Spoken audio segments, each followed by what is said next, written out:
VP Sara Duterte. Wala nang iba yan. Ito naman ang pag-usapan natin, mga kababayan. Bakit nga ba natatakot ngayon? Or katapusan na nga ba talaga ni VP Sara Duterte, mga kababayan, at ang pangarap ni Christian na maging presidente si Sara Duterte ay mangyayari lang na presidente po ng impyerno, hindi presidente ng Pilipinas. Bakit kanyo, mga kababayan? Aba, kapag yung 2.2 billion deposito sa bangko ay mapatunayan, mga ka-GPnatics, dahil nga po ang bank account ni Sara Duterte ay ready ng buksan sa pagdinig.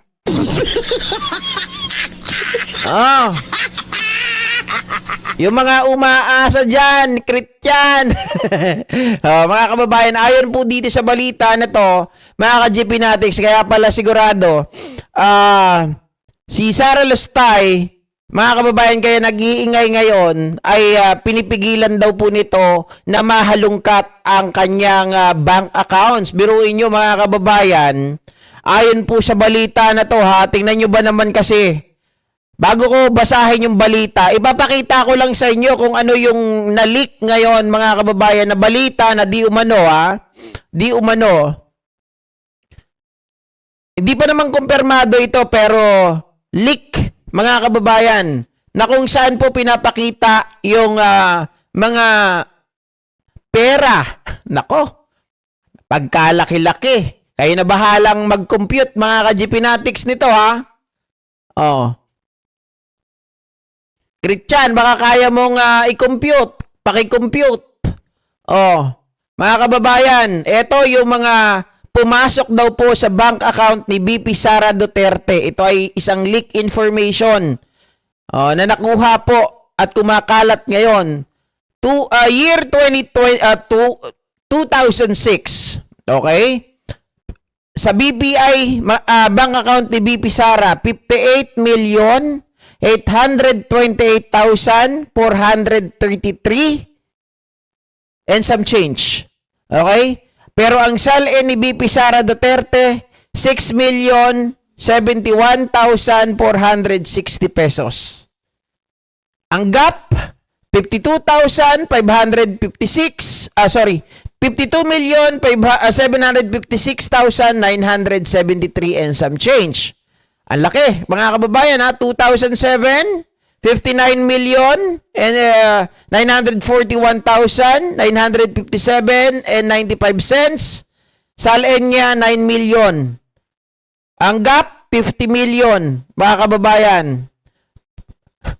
Dito ka magtataka, paano may pumapasok sa BPI ng ganitong amount, tapos, mga kababayan, ang SALN mo lang ay napakababa.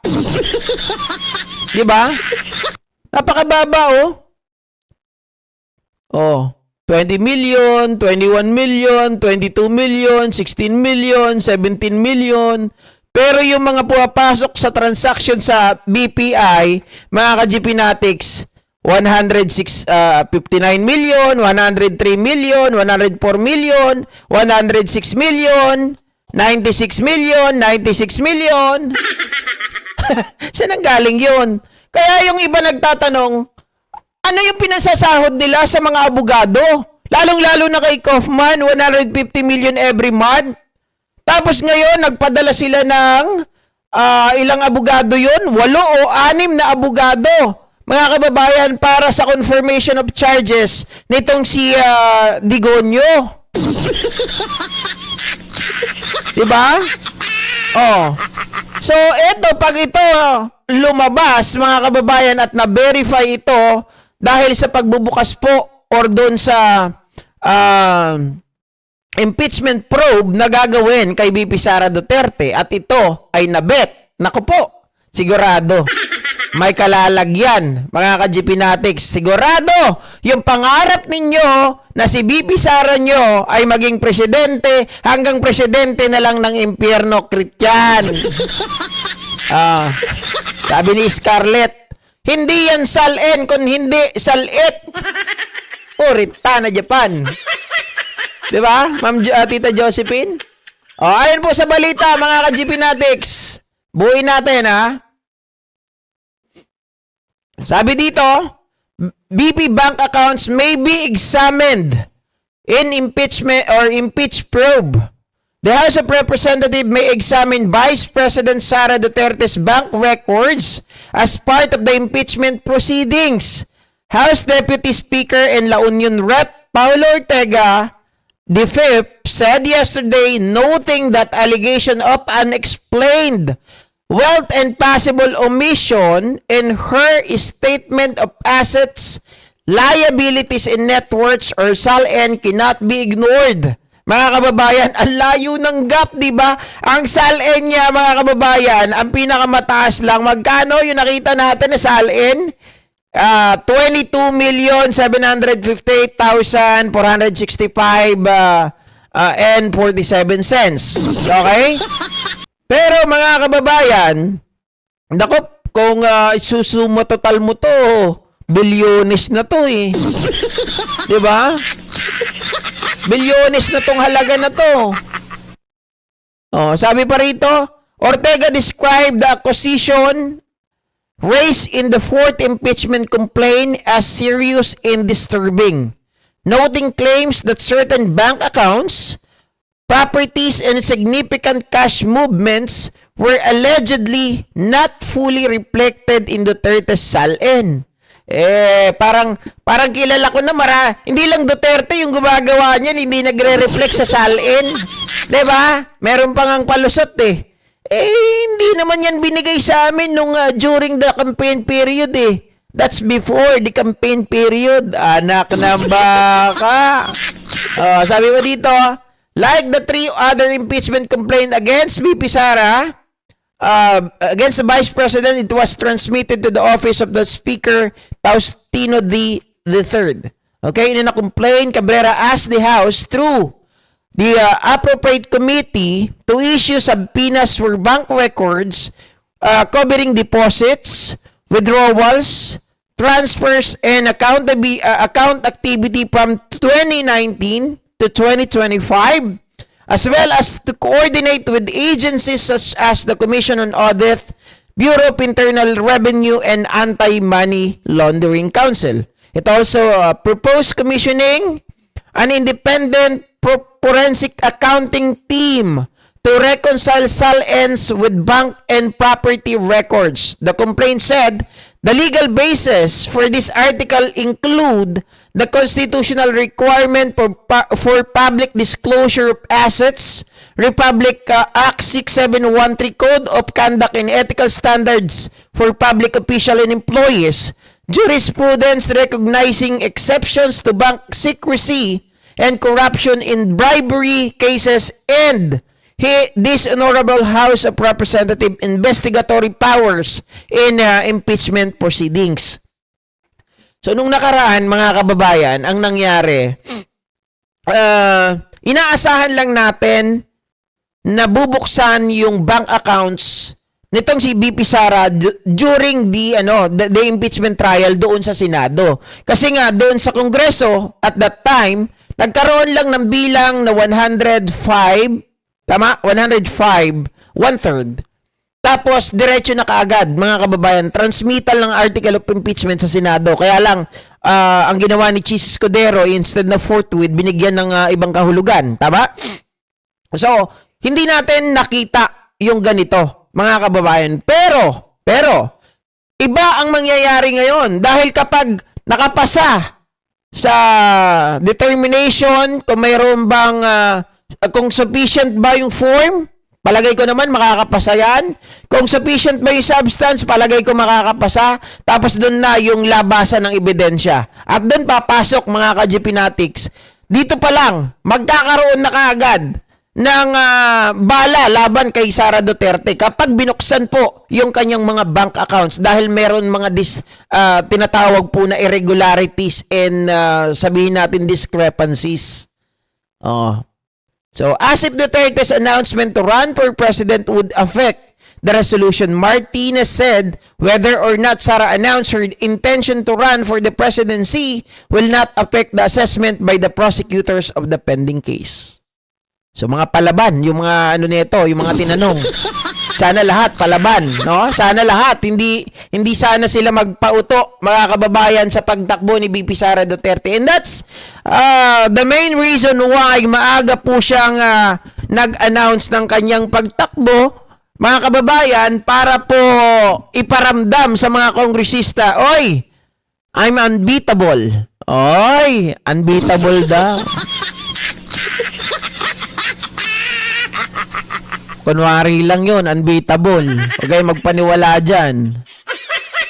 Sabi ni Ma'am Irma, BPI pa lang yan, GP, panigurado lahat ng bangko may kapirahan, kadatungan at kakwartahan ng Duterte clan. Umay.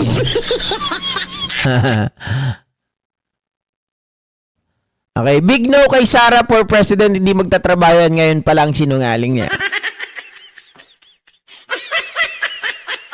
Oh. Ay, hindi to violation of bank secrecy law. Bakit kanyo, Argo? Okay. Kasi nilabas na to sa social media eh. 'Di ba? At saka wala ang violation of bank secrecy law, Argo. Sasabihin ko sa iyo, nandoon yung bank account. Okay? Nandoon yung pangalan.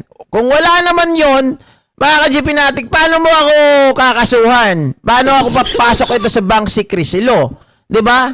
At saka, sabi ko nga, etong mga ito naglabasan na noon. Bakit wala naman silang kinasuhan? Sige nga. Diba? Mag-a-announce ng tatakbo para makakuha ng kakamping politiko na gustong magkapwesto. GP, nanginginig na si Sara Lustay. Sabi ni Pascachi, tama. Argo, dapat certified ng bank. Kahit ako, kaya ko yan. Oo.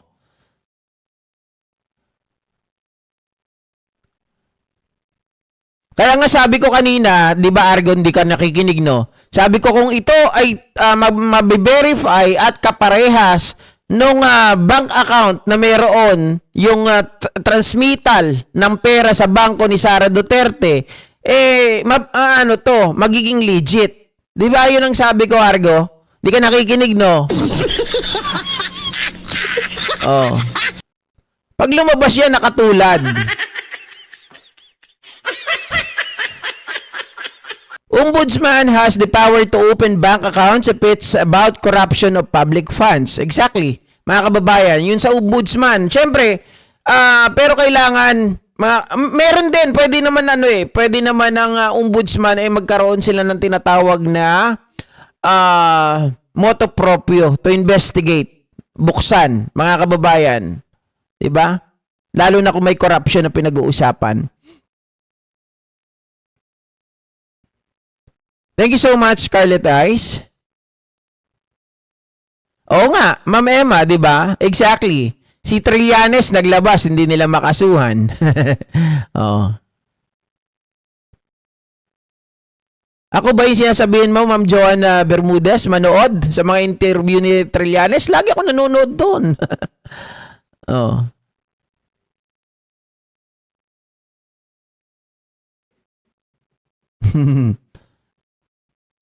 Argo, violation of bank secrecy law? Kaya nga kinasuhan siya, dapat ilabas na, sabi na Tita Josephine.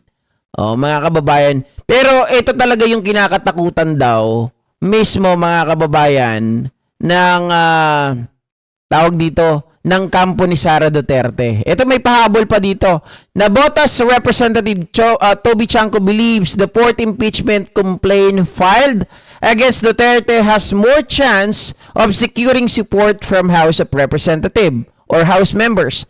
He noted that the first three were endorsed by the minority while the fourth was endorsed by two senior party leaders belong to the Lakas CMD and the National Unity Party, si Congressman Ortega at si Benny Abante. With those two, you would already be beyond 1/3 of the members if they manage to convince their parties to support it. Dito pa lang, party pa lang ng Lakas CMD, mga kababayan, ay pwede na. Di ba sa Lakas CMD, hindi lahat yan ay kakampi nila. Oo, nandyan din sila Gloria eh. Di ba?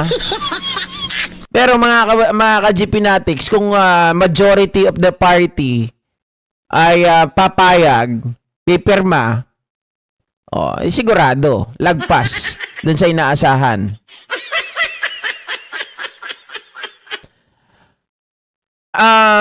Kung usapin po ng Trillanes, may credibility siya. 'Di ba? Pagdating po sa mga impormasyon na talagang sabihin natin ay malalalim, sa mga impormasyon na masasabi natin ay napakadelikado, okay? Yan ay mas maraming alam si Trillanes kumpara sa mga iba. Kung kay Bato lang, kumpara lang sa iba, ay kay Trillanes na ako. Yung credibility nandoon eh. Oo. Sa SC, NBI, Ombudsman, bagal ng aksyon. Ano kaya ang meron? Makita lang ang bank account ni Lustay, yari na si Lustay. Okay? So yan, iwanan natin mga kababayan. Tingnan natin yan ha. Kaabang-abang talaga yan. Again, mga kababayan, yung tatlo daw na yung impeachment case ni Sara Duterte ay naipasa na sa Committee on Justice. Okay? So yung pang-apat na lang mga kababayan ang hindi ko alam. So, magantay-antay na lang tayo. Malapit-lapit na yan. At ito naman ang pag-usapan natin, mga ka-GPnatics. Senador Robin Padilla. Oy, bakit kaya mga kababayan biglang nag-quit